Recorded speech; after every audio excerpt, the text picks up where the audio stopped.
Trump అధికార పగ్గాలు చేపట్టనే లేదు. అప్పుడే ఇరాన్ విరుచుకుపడింది. FBI చీఫ్ కశ్యప్ పటేల్ పై సైబర్ దాడికి దిగింది. మొన్నటి వరకు ఇజ్రాయెల్ సైబర్ దాడులతో ఉక్కిరిబిక్కిరైన ఇరాన్ ఇప్పుడు అగ్రరాజ్యం అమెరికాపై గురిపెట్టింది. ఏకంగా federal bureau of investigation director Trump సన్నిహితుడు కష్ పటేల్ పై సైబర్ దాడి చేసేందుకు సాహసించింది. ట్రంప్ తొలిసారి అధ్యక్షుడిగా పనిచేసిన సమయంలో ఇరాన్ టార్గెట్లపై కాష్ ప్రత్యేక దృష్టి సారించి ఫ్యూజన్ బృందాలకు చేదోడుగా ఉన్నట్టు తెలుస్తోంది.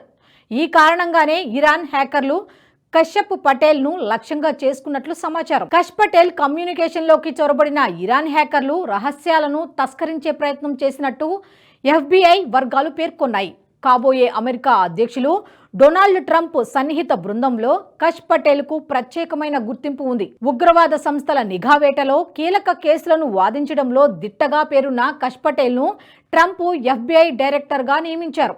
ట్రంప్ గెలుపు ఖరారైన తర్వాత ఇది రెండో సైబర్ దాడి. ట్రంప్ కేసులను వాదిస్తున్న న్యాయవాది, అమెరికా కొత్త డిప్యూటీ అటార్నీ జనరల్ టాడ్ బ్లాంచే ఫోన్ను కొద్ది రోజుల క్రితం చైనా హ్యాక్ చేసింది. ఇరాన్ లక్ష్యంగా ఇజ్రాయెల్ ఈ మధ్య కాలంలో పెద్ద ఎత్తున సైబర్ దాడులకు దిగింది. ఇరాన్ అణు స్థావరాలను లక్ష్యంగా చేసుకున్న ఇజ్రాయెల్ హ్యాకర్లు కీలక సమాచారాన్ని సేకరించినట్టు ఇరాన్ ఆరోపించింది. ఇరాన్ గగనతల రక్షణ వ్యవస్థలు, మిజైల్ లాంచింగ్ సదుపాయాలే లక్ష్యంగా ఇజ్రాయెల్ భారీ స్థాయిలో సైబర్ దాడులు చేసినట్టు ఇరాన్ మీడియా అక్టోబర్ 2వ వారంలో ప్రకటించింది.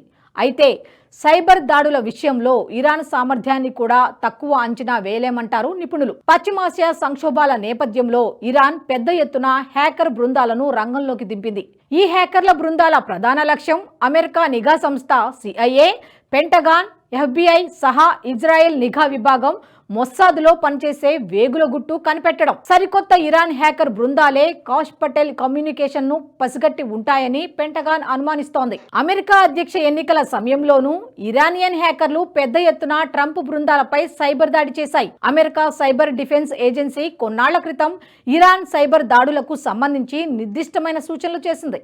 Iran cyber threat overview and advisers పేరిట ఓ నివేదికను రూపొందించింది. అంతేకాదు Iran state sponsored activity targeting vulnerable OT devices పేరిట నిర్దిష్టమైన లక్ష్యాలను పేర్కొంటూ సూచనలు చేసింది.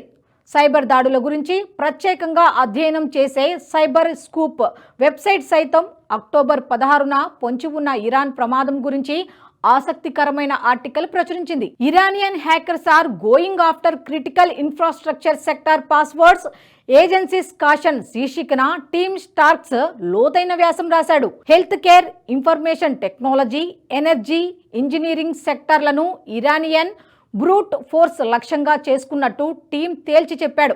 FBI director Kashyap Patel communications పై కూడా బ్రూట్ ఫోర్స్ హ్యాకర్లు దాడికి దిగినట్టు తెలుస్తోంది.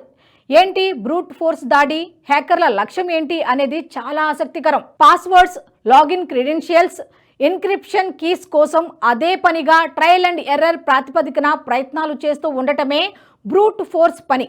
రకరకాల పాస్వర్డ్స్లో నిత్యం ప్రయోగాలు చేస్తూ కాంబినేషన్స్ మారుస్తూ ఏదో ఒక విధంగా రహస్య వెబ్సైట్లు, నిఘా విభాగాల కమ్యూనికేషన్లలోకి చొరబడటమే వీటి పని. ఈ తరహా దాడుల వల్ల అనేక సందర్భాల్లో దేశాల కీలక శాఖలు, విభాగాలు నష్టపోయిన దాఖలాలు ఉన్నాయి. బ్రూట్ ఫోర్స్ దాడుల్లో హైబ్రిడ్ బ్రూట్ ఫోర్స్ అటాక్ అనేది చాలా ఎక్కువగా హ్యాకర్లు వాడుతున్నట్టు నిపుణులు తేల్చారు. ప్రపంచవ్యాప్తంగా ఇజ్రాయెల్ హ్యాకర్లను మించిన వారు లేరు. టెల్ అవీవ్ హ్యాకర్లు దాడికి దిగారంటే ప్రత్యర్థి దేశాల కీలక రంగాల సమాచారం మొత్తం కనురెప్పపాటులో మొస్సాద్ వశమవుతుంది. ఇజ్రాయేలీ సైబర్ స్పేస్ పై ప్రపంచ దేశాలు ఆసక్తి కనబరుస్తున్నాయి. చెక్ పాయింట్, ఆర్గుస్, వేరింటి వంటి టెక్నాలజీ దిగ్గజాలు ఇజ్రాయెల్ సైబర్ సెక్యూరిటీ వ్యవస్థను పటిష్టం చేయడంలో, భద్రత, రక్షణ రంగాలకు తోడ్పాటు అందించడంలో ముందుంటాయి. ఇజ్రాయెల్ సైబర్ సెక్యూరిటీ వ్యవస్థను నమూనాగా చేసుకుని భారత్ పటిష్టమైన సైబర్ సెక్యూరిటీ వ్యవస్థను ఏర్పాటు చేస్తోంది. 2017లో భారత్, ఇజ్రాయెల్ మధ్య సైబర్ సెక్యూరిటీ భాగస్వామ్య ఒప్పందం కుదిరింది. దీన్ని గేమ్ చేంజర్ గా అభివర్ణిస్తారు నిపుణులు. ప్రధాని నరేంద్ర మోదీ 3 రోజుల ఇజ్రాయెల్ పర్యటనలో భాగంగా గతంలో ఈ ఒప్పందం కుదిరింది. భారత సైబర్ సెక్యూరిటీ ఆర్కిటెక్చర్ ను మార్చడంలో ఇజ్రాయెల్ కీలక భూమిక పోషిస్తోంది. మన దేశ సైబర్ వారియర్లకు ఇజ్రాయెల్ శిక్షణ ఇస్తోంది. ఇటీవల ఇరాన్ పై ఇజ్రాయెల్ చేసిన సైబర్ దాడుల్లో న్యాయశాఖతో పాటు ఇతర శాఖల సేవలకు తీవ్ర అంతరాయం కలిగింది. కీలకమైన సమాచారం చోరీకి గురైందని ఇరాన్ సైబర్ స్పేస్ విభాగం కూడా ధృవీకరించింది. తమ అణు స్థావరాలతో పాటు ఇంధనం సరఫరా చేసే నెట్వర్కులు, మున్సిపల్ ట్రాన్స్పోర్ట్ నెట్వర్కులు, ఇలా సైబర్ దాడులకు గురైన వాటికి సంబంధించి పెద్ద లిస్టే ఉందని ప్రకటించింది. మరీ ముఖ్యంగా ఓడరేవులకు సంబంధించిన కీలక సమాచారం ఇజ్రాయెల్ హ్యాకర్ల చేతిలోకి వెళ్లిందని ఇరాన్ అధికారిక ప్రకటన చేసింది. జనవరిలో డొనాల్డ్ ట్రంప్ అధికార పగ్గాలు చేపట్టిన తర్వాత పశ్చిమాసియా పరిణామాల్లో గుణాత్మక మార్పులు వచ్చే అవకాశాలు ఉన్నాయి.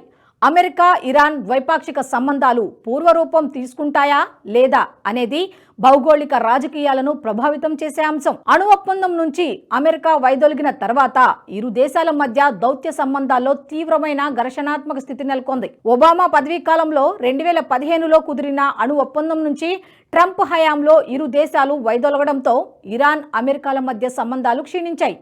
ఒప్పందాన్ని ఉల్లంఘిస్తూ ఇరాన్ యురేనియం నిల్వలను పెంచుకుంటుందంటూ ట్రంప్ ఆరోపించారు.